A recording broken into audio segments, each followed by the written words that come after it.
Est-ce qu'un T-Rex pouvait avoir mal au ventre? Sans doute s'il mangeait trop.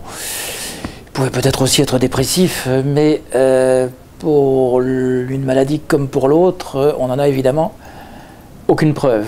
Et donc on ne peut pas en parler. Les seules maladies qui ont laissé des traces chez les tyrannosaures, c'est les maladies qui affectent les os.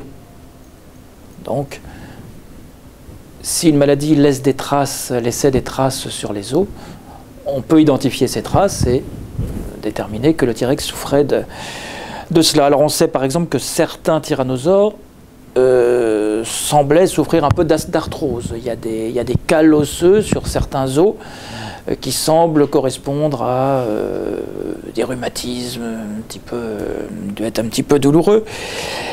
Il y a également, d'après certains chercheurs, sur certains os des doigts de pied du tyrannosaure, des petites déformations qui pourraient correspondre à de la goutte. Peut-être que le T-Rex, qui mangeait un petit peu trop de viande, il est vrai, pouvait avoir des crises de goutte, ça c'est une possibilité aussi.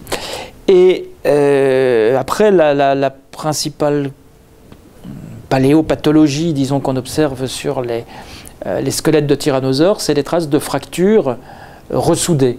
Donc quand un os se brisait durant la vie d'un tyrannosaure, des animaux qui n'avaient pas une vie très facile, il pouvait se ressouder naturellement. Et ça s'observe très bien sur les fossiles, puisqu'on voit les deux morceaux de l'os qui sont un petit peu déplacés avec un cal d'os qui soude les deux morceaux.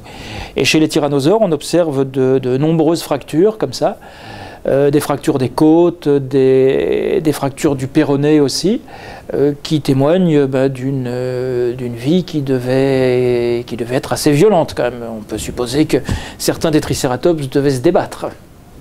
Et ça pouvait casser des os.